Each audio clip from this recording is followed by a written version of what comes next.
We have some sugar, we have some egg yolk. I got a vanilla bean, and we have a little bit of salt. All things in dessert, I like to have a little bit of salt just to bring out those flavors. I'm going to grab a paring knife out here, cut my vanilla bean. And it's very similar to making creme brulee. Very similar. But if you remember the process of making creme brulee, we first brought the cream to a gentle boil, then we incorporated the egg yolks through tempering it in with the liaison, and then as soon as the cream was all in the egg yolks, we stopped. We put that in our ramekins and we stuck it in the oven. This is a little different. You notice we have a lot less egg yolks this time. We don't need as many as we did with creme brulee. But also, instead of going into ramekins, we're going to go and put it back in the pot, and we're going to put it on the heat again.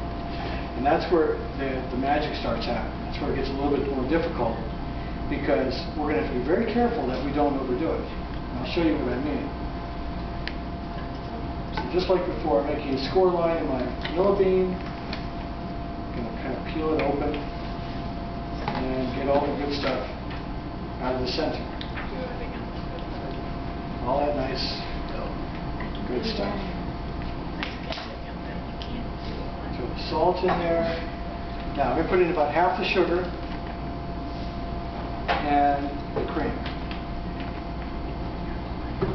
I had someone ask the other day why I don't put all the sugar in with the cream.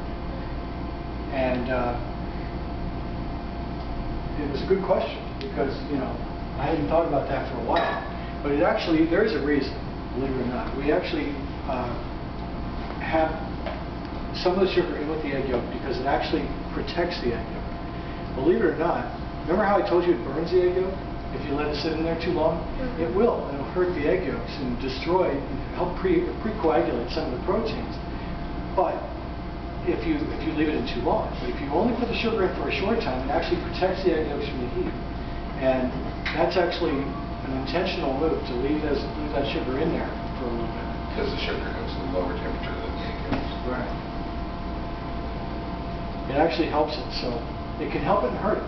You know, it's a double-edged sword that way. So really a very simple preparation. It's a sauce. That's the thing to always remember. It is a sauce. So you're going to treat it with the same care that you would any sauce. We're looking for the same qualities that we would have in any sauce. What kind of things are you looking for in a good sauce? Smooth. Smooth. Anything else? Coating on the back of the spoon. You should be able to coat the back of the spoon.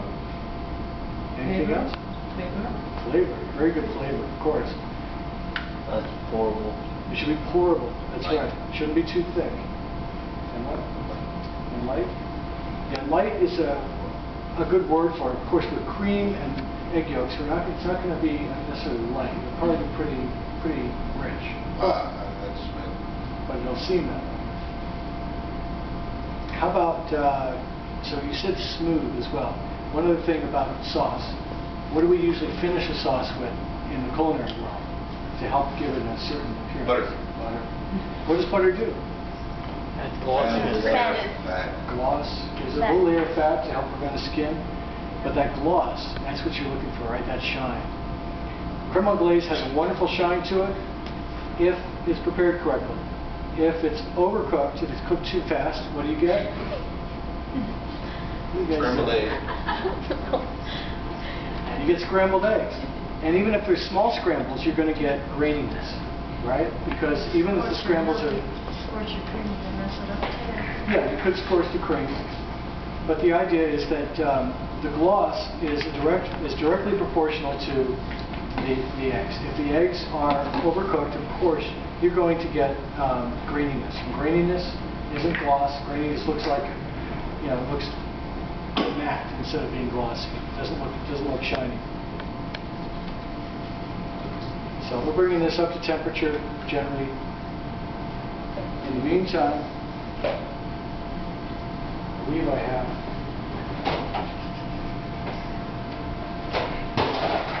myself a whisk. I know, it's so creepy. We don't have to have a whisk, but if we, Terry, you going to go back to it for one? Yeah. If you have one back, you're great. We don't have to have a whisk.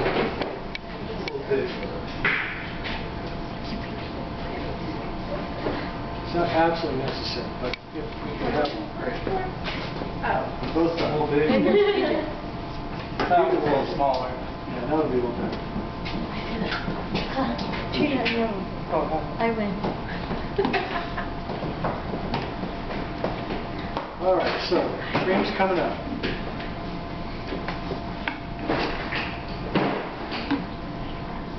You notice how apprehensive I appeared when I'm going over to my toolbox. I didn't want to leave this for any amount of time. I mean, it's like I just walk away for a second, and I'm afraid it's going to go up and over. So I'm very apprehensive about walking away, and you should be too. Even when you're back on the stove. We've cleaned those stove tops 2 days in a row now. We did it Wednesday, we did it last night or yesterday. I hope we don't do it again today. But if we have to, we have to. It's just that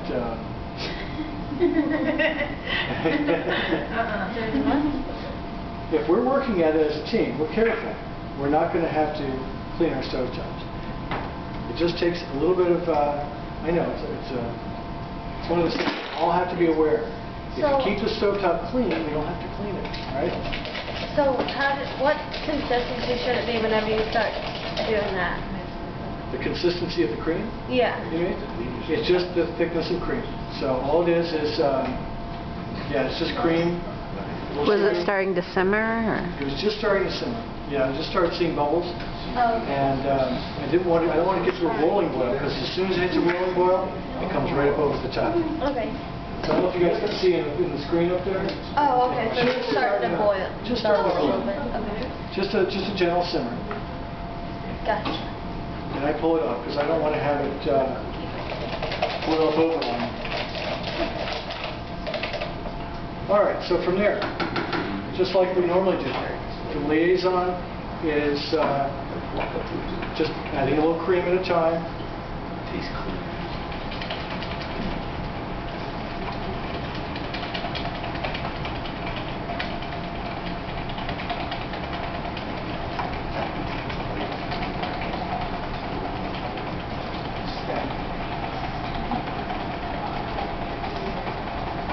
So it already smells good.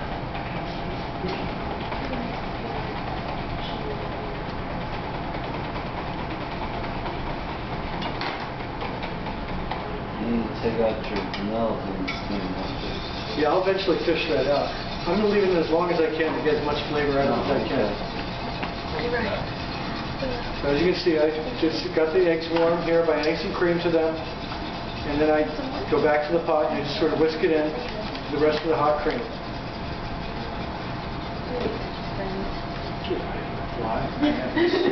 Shoot fly. So, I'm going to drop my flame down. I'm going to put it back on the fire. And now we stir. We call this stirred custard for a reason. I don't want to have it boil. I also don't want to use a whisk, because a whisk will cause a lot of foam. I'm just going to try to limit the foam by using a spoon, or in this case a rubber spatula. The idea here is that we want to make sure that we keep it moving. We don't want to have this start to solidify. If you start getting any sort of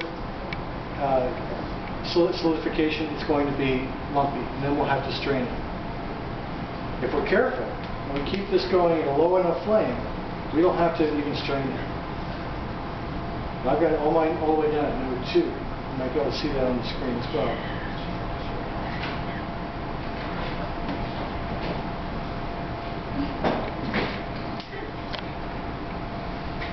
So they should all be dead by now.